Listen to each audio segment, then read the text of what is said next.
Bowl opt-outs. Big topic of conversation right now. I'm not even going to give you my personal opinion on it. It doesn't matter because they're not going anywhere. Like, of course, I'm not crazy about bowl opt-outs. But I also understand if I had potential top 10 draft money waiting for me a month or 2 months or 3 months from now, yeah, I may think differently. So I'm not personally involved and invested. I'm not going to pretend to sit here and tell you you should value my opinion on what someone else should do with their career. I've got my personal feel on it. I hate it when folks opt out. But also, it's really none of my business what they do in their personal life. So the opinions are there too. The bowl opt-outs aren't going anywhere. Therefore, the opinions aren't going anywhere either. A lot of you were tuned in, and even if you weren't, you saw it on Twitter or you saw the replays of it eventually, to the College Game Day broadcast they did before the Rose Bowl. I thought it was insanity, by the way, the schedule that some of those guys like Fowler and Herbstreit, Desmond Howard and whatnot, the schedule they had this past weekend. I don't think they slept at all. But they did a broadcast of College Game Day at the Rose Bowl Saturday morning.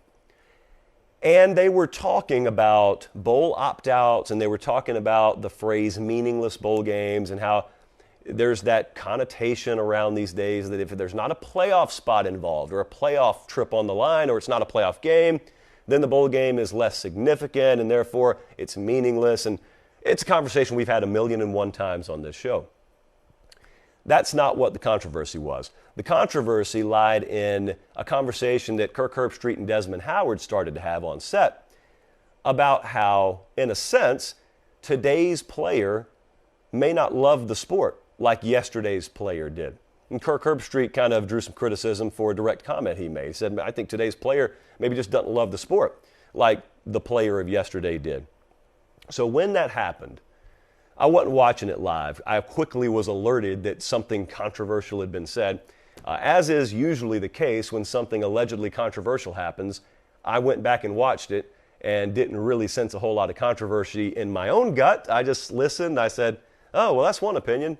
And that's kind of, where I left it. There was a retraction issued later by Kirk Herbstreit. So he said, look, I'm not saying every play, I'm not broad brushing this. I'm not saying every player doesn't love the game and every player used to love the game.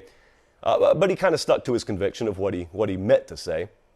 And I thought it was pretty obvious, by the way. Like when I went back and watched it, it was one of those moments where I said, I can tell he was trying to say something that didn't necessarily come out of his mouth the way he wanted to say it. Like sometimes that stuff's clear. And then you got the retraction, and you know how that usually goes. The observation afterwards was what was interesting for me. So there were two camps that were the most vocal here. Camp number one was the vocal minority pretending to, feign outrage. And that's always the vocal minority that pretends they're fighting for players' rights. And really, they couldn't care less. Really, they're looking for the quickest retweet they can get. And they're also understanding when you get that kind of opportunity of Kirk Herbstreit, a guy who rarely says anything controversial, and a controversial statement coming out of his mouth, that guy's name does incredible web traffic. So if you get a remote controversy and the name Kirk Herbstreit, those folks got to jump on that. I mean, they got traffic quotas to hit. They got to jump on it. So I understand how the game's played. I'm not even all that mad at you. That was the vocal minority. Twitter's not real life. So the more silent majority that I heard from personally was in the camp that we've been in for a long time on this show. We have done probably, Colin, I would say back when we first got here, one of the first shows we ever did was including a topic on this. Just this mind-numbing hypocrisy that you rightfully sense when you listen to anyone who's got a problem with bowl opt-outs or who's got a problem with people talking about meaningless playoff games, and they are espousing those viewpoints on the same platform that a lot of us think has been centrally responsible for those very things occurring in this sport. To put a finer point on what I'm saying, I'm telling you, it's not that any one person like Desmond Howard or Kirk Herbstreit, it's not that they have taken the central role. It is more like an ESPN promotion and marketing department strategy that was hatched back when they secured the rights to the college football playoff that created phrases like who's in and created a marketing plan and a promotion and then a production plan to shove playoff down your throat and to make sure you understood very clearly these games matter. And we're going to put not just a brighter spotlight on it.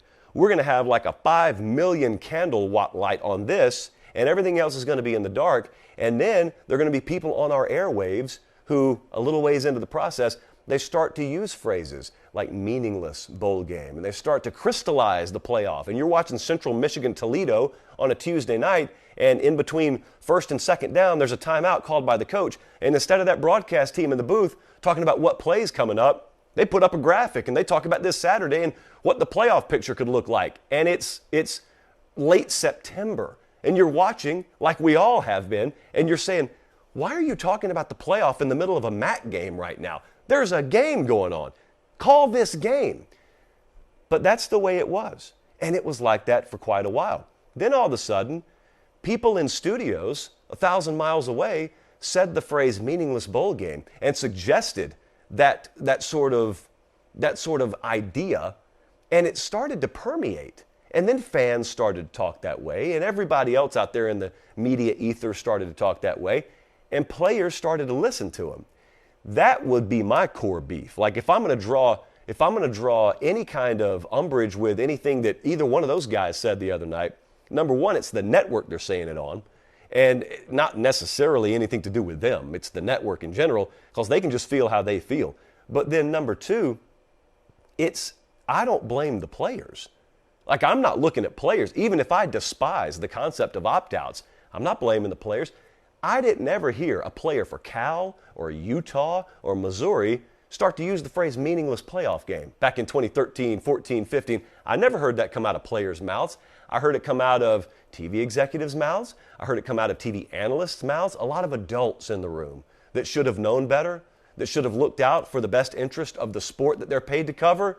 Those were the mouths out of which you heard phrases like meaningless bowl game, an exhibition instead of a playoff game. Well, the players listened, and now you are seeing the consequence of that. Players believed you, the adults in the room, in many cases, when you told them the games are meaningless, and they said, well, if it's meaningless, and especially if I've got prospects down the road financially to look after, why am I going to play? And so they opted out. They opted out for reasons that, quite frankly, are their business and only their business.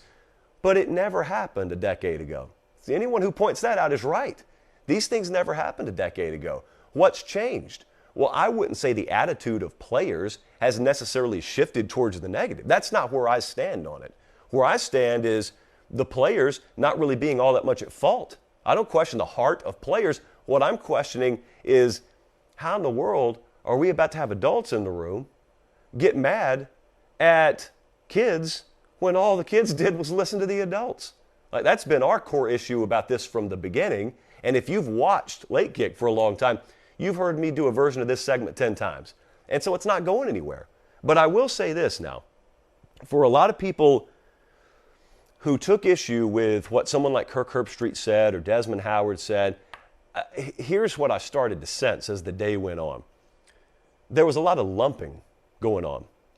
I want to caution you. You can do whatever you want to. I want you to be very careful, though, because I see this happen more and more. And I've tried to point out when it seems like I'm doing it that I'm not really doing it.